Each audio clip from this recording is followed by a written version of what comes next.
For Marcus Antonius, the news that Caesar's heir, Gaius Octavius, was on his way to Rome presented a problem.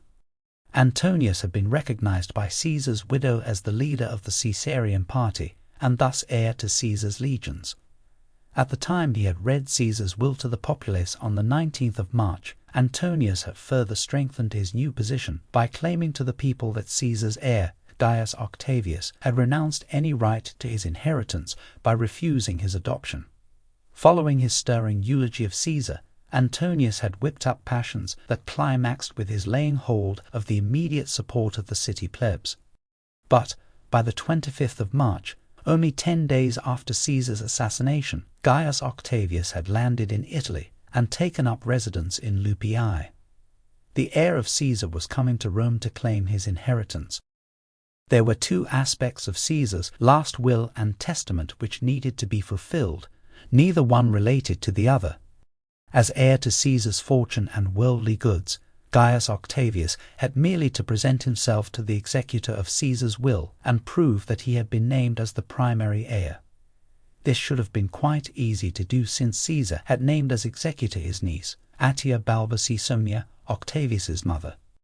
But Caesar's widow Calpurnia had entrusted all of Caesar's documents, including his will, to Marcus Antonius, prompting Attia to immediately write to her son in Apollonia, wisely urging him to come to Rome at once and fight for what was his.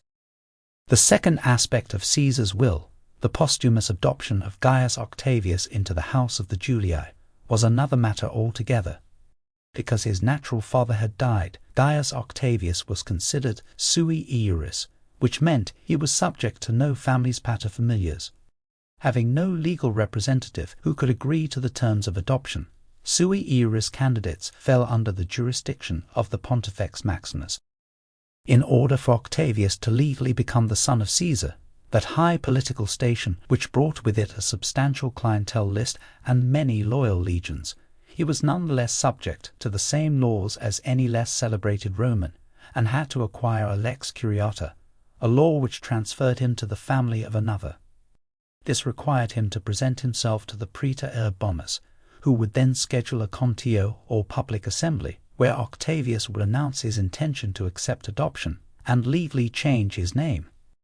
However, with Caesar's vast clientele, and most importantly his many legions at stake, the arrival of Gaius Octavius in Rome presented a real threat to Marcus Antonius, who had already gained control over Caesar's clientele and legions through his disingenuous play on emotions. But other matters also demanded his attention, as Antonius was busy trying to maintain balance within the state.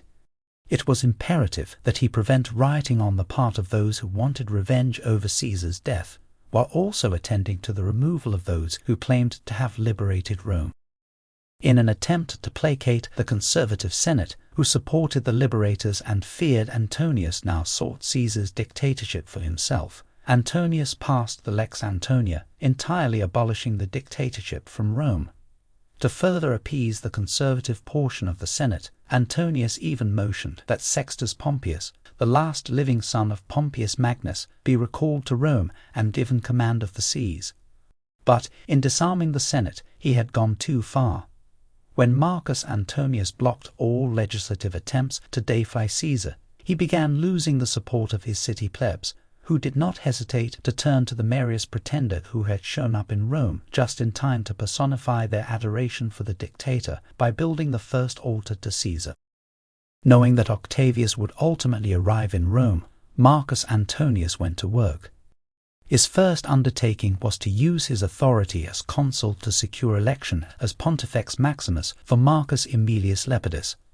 Because Antonius could not risk having the people commiserate with Octavius when he was forced to present himself before the Praetor Urbanus, Marcus Junius Brutus, the very man who led the assassination of his father, Antonius allowed for Brutus and Cassius to be relieved of their positions, justifying the move as necessary so that they might leave the city for their own safety.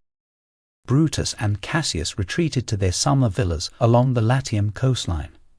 To replace Brutus as Praetor Urbanus, Antonius supported the election of his brother Gaius Antonius. With Marcus Aemilius Lepidus in the office of Pontifex Maximus, and Gaius Antonius as urban praetor, Marcus Antonius could now slow down the process by which Gaius Octavius could receive the Lex Curiata, which would officially name Octavius as the son of Caesar. Another matter that concerned Marcus Antonius was that he could not risk having that fraud of a Marius, who had been responsible for erecting an altar to Caesar, offer to organize the streets on behalf of Gaius Octavius. If their supporters were to come together in any kind of protest, it would guarantee Marcus Antonius the loss of the city. And so the pseudo-Marius was arrested. On April 11th, Gaius Octavius arrived in Rome at the head of a small retinue of legions and other supporters. A day or so later, Gaius Marius was thrown to his death from atop the Tarpeian rock. And though Marcus Antonius incurred the wrath of the plebs for the execution of Gaius Marius, he had successfully prevented the pseudo-Marius from allying with the so-called son of Caesar.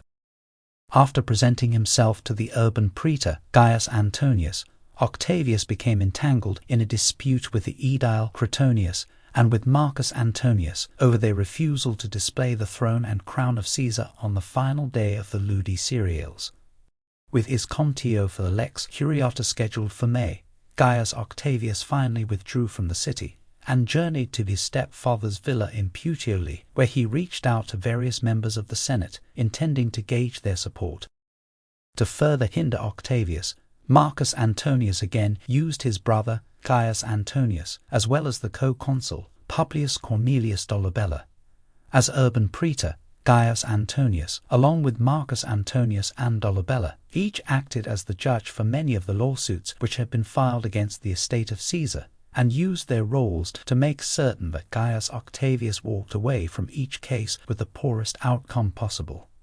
And together, Marcus and Gaius Antonius and Dolabella conspired to guarantee that the properties Gaius Octavius sold in his crusade to raise the necessary funds to distribute Caesar's endowment to the people was sold at a loss. Having successfully stymied the aims of Gaius Octavius, Marcus Antonius then turned to his own agenda. With the papers that had been given to him by Calpurnia, which not only included Caesar's laws and reforms, but additional legislation the late dictator had intended to pass in the coming months, Marcus Antonius began hastily pushing these bills through the Senate. In order to solicit the support of foreign cities and monarchs, Marcus Antonius passed legislation favorable to them, which he claimed was written by Caesar, as well as gifting these cities and kings extravagant largesse, which he paid for by robbing Octavius's inheritance. Once again, claiming Caesar as the author, Antonius pushed legislation through the Senate, which allowed him to enlist a personal bodyguard consisting of approximately 6,000 veterans, all of whom had conveniently served under, not Caesar, but Marcus Antonius. Antonius also packed the Senate with men alleged to have been chosen by Caesar, but who were coincidentally allies of the consul.